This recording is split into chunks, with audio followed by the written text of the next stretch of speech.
Hello guys, आज चाहिँ म fish fry and fish curry बनाएर तपाईँलाई देखाउने छु। सो मेरो चाहिँ यो चाहिँ फिश फ्राई गर्ने हो। यो चाहिँ भाङ्डा फिस हो। यसलाई चाहिँ मैले मसलाहरू हालेर म्यारिनेट अब एकछिन छोडिदिन्छु हो। म्यारिनेट गरेर मैले यसमा के हालेको छु भन्दाखेरि चाहिँ यसमा चाहिँ मैले माछाको मसला एउटा हुन्छ फ्राई गर्ने खालके, त्यो मसला अनि लसुन हो। त्यसको बादमा चाहिँ अनि हल्दी अनि लाल मिर्च पाउडर त्यति मात्रै हालेको छु, अरू केही हालेको छुइनँ। अब एकछिन म यसलाई छोडिदिन्छु अनि लेमन पनि हालेको छु मैले। अनि यसलाई चाहिँ मैले सेम गरेर यसलाई पनि मैले त्यही मसलामै अलिअलि मोलमाल पारेको छु। यसलाई चाहिँ मैले फ्राई गरेर बनाउने छु, तपाईँलाई देखाउने छु गाइज। सो गाइज, मेरो चाहिँ प्यान पनि तातो भइसकेको छ। सो अब चाहिँ म चाहिँ ओइल हाल्छु फ्राई गर्नु लागि, माछा फ्राई गर्नु लागि।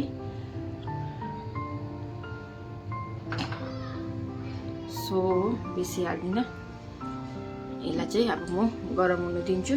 त मेरो चाहिँ माछा चाहिँ म्यारिनेट गरेर ठिकै छ, रेडी छ हो। अब यहाँ प्याज टमाटर काटेर रेडी पार्छु। गाइस, मेरो चाहिँ तेल तात्तिसकेको छ। अब चाहिँ माछा हाल्छु। मलाई चाहिँ डर लाग्छ कि माछा हाल्नु लागि।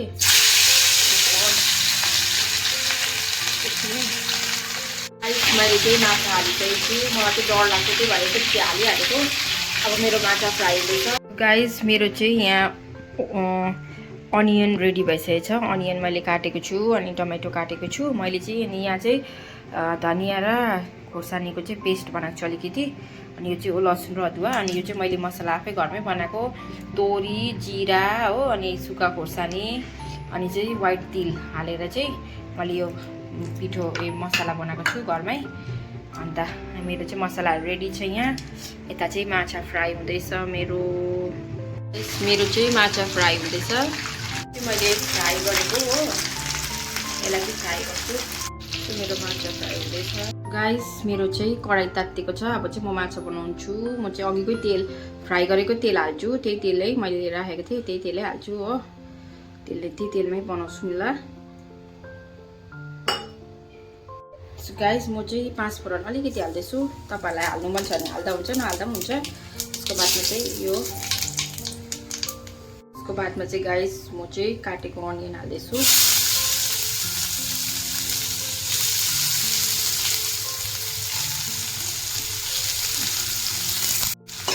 अलिअलि मजाले चलाइदिन्छु।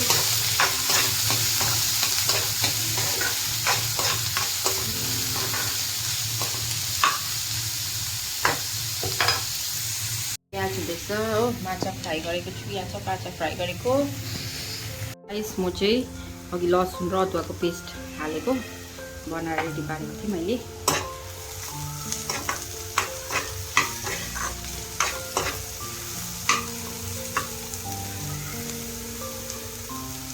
गाइस, मेरो चाहिँ अनियन चाहिँ रातो रातो भइसकेको छ, हेर्नुहोस् हो, रातो भइसकेको छ। अब चाहिँ म के हाल्छु भन्दाखेरि चाहिँ गाइस, म चाहिँ अघि मैले बनाएको खोर्सानी र धनियाँको पेस्ट बनाएको छु नि, त्यो हाल्दैछु।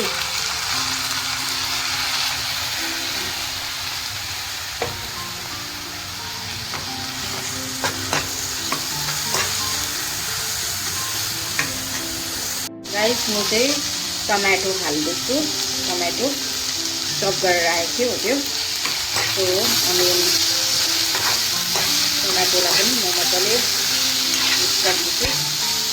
टमाटो चाहिँ अगाडि हाल्यो भने चाहिँ अलिक ग्रेभी टाइपको हुन्छ नि त, ग्रेभी चाहिँ अब एकछिन छोडिदिन्छु। अनि त्यही टमाटरलाई गल्नु दिन्छु।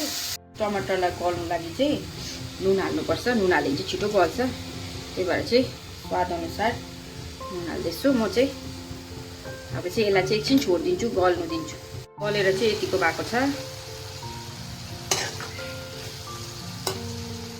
अब चाहिँ म मसलाहरू हाल्छु। सो गाइस, यो चाहिँ हो मैले अघि बनाएको धुलो मसला, मिक्स तोरी जिरा सुक्खा खोर्सानी हालेर बनाएको मसला हो, डल्लै हाल्दिनँ। यसको बादमा तो गाइस, मैले चाहिँ धुलो मसला हालेँ। अब म हल्दी हाल्दैछु कलरको लागि, लाल मिर्च। तो गाइस, यो चाहिँ हो फिश मसाला। गाइस मेरो चाहिँ मसलाको कलर चाहिँ यस्तो भएछ हेर्नुहोस् सबै हालेको छु अब एकछिन छोडिदिन्छु म यसलाई गाइस मेरो चाहिँ मसला मजाले पाकिसकेछ हो अब चाहिँ म उयो हाल्छु है त पानी हाल्छु है त त्यसमा चाहिँ झोलको लागि किनभने मैले झोल खाएको राखेँ त चाहिँ माछाको झोल उम्लिसकेको छ अब चाहिँ म माछा हाल्छु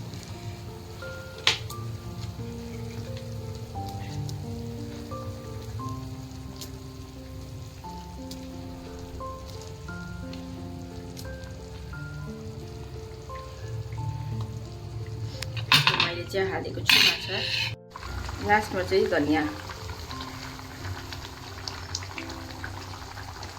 गाइस कस्तो भयो हो अब चाहिँ खाएर हेर्नुपर्छ माछा कस्तो भयो भनेर चाहिँ सो मेरो माछाको झोल चाहिँ रेडी भइसकेको छ गाइस हेर्नुहोस् सो गाइस म चाहिँ माछाको झोल हाल्दैछु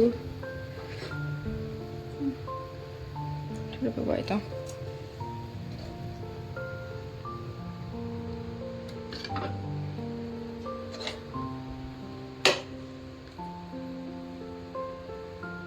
माछा बेसी खाँदिनँ मेरो अलरेडी फ्राई माछा छ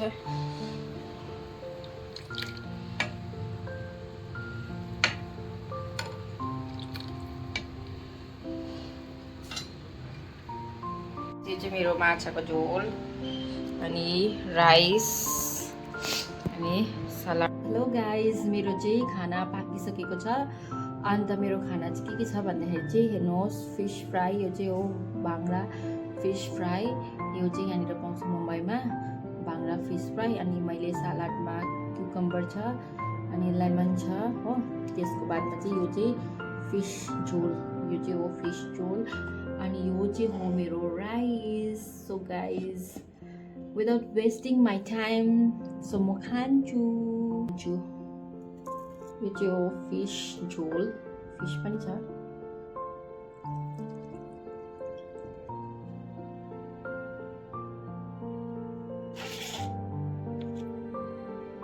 guys कस्तो छ कुनै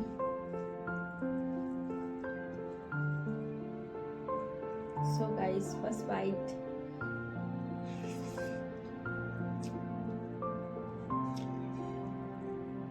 nice nami version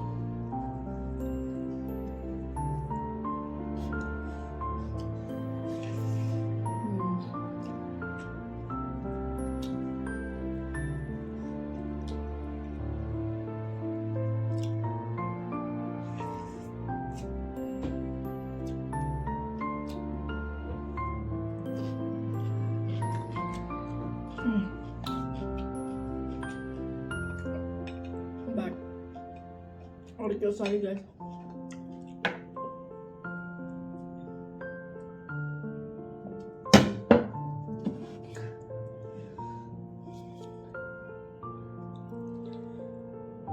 यहाँ पनि छ नि माछा यहाँ पनि छ माछा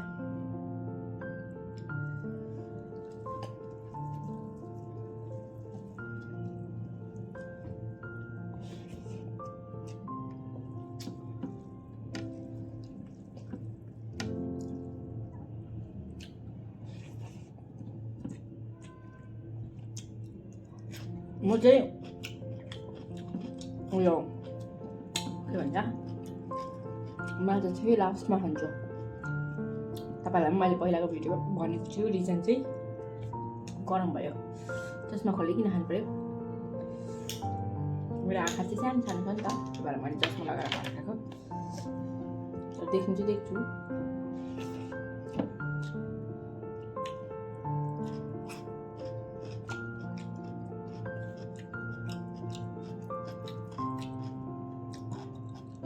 काँडा हुन्छ कि माछामा चाहिँ मलाई त्यही डर लाग्छ नि त खानु चाहिँ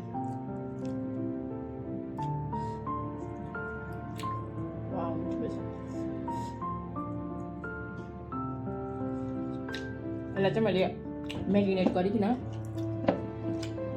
आधी घन्टा जस्तो राखेँ होला अन्त बनाएको दामी भएछ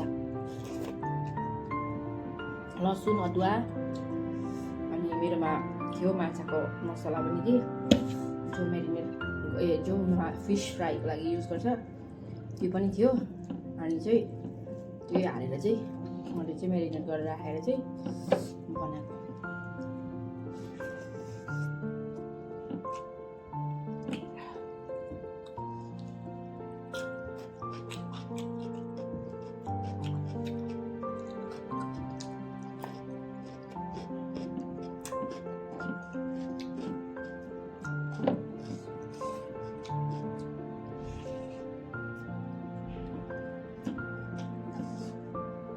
के भन्छ माछाको झोल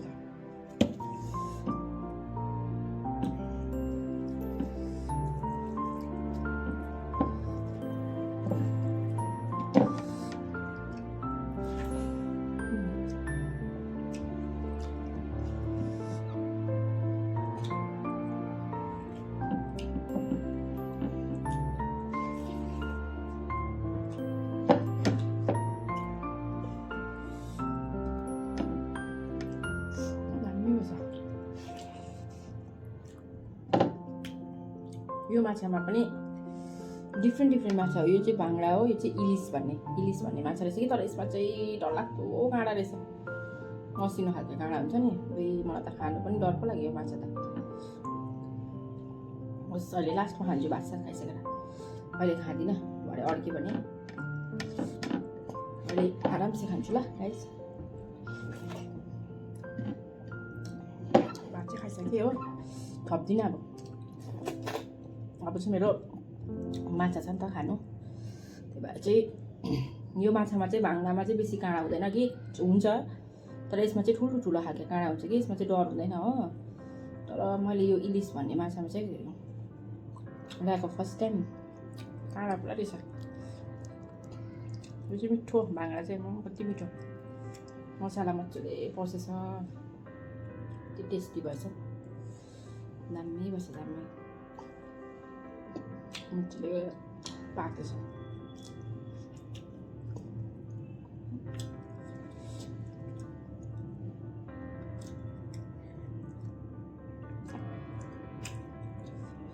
सो गाइस म चाहिँ माछा चाहिँ आरामसे खान्छु हो, तपाईँहरूलाई अल्छी लाग्छ होला। त्यही भएर चाहिँ आजको भिडियो चाहिँ यति नै हो। तपाईँहरूलाई मन पऱ्यो भने लाइक कमेन्ट सब्सक्राइब गर्नुहोला, मलाई पनि माया गर्नुहोला। म पनि यो नयाँ हो, त्यही भएर चाहिँ मलाई पनि माया गर्नुहोला। म तपाईँहरूलाई देखाउनु छु यस्तै भिडियो दामी। By by guys.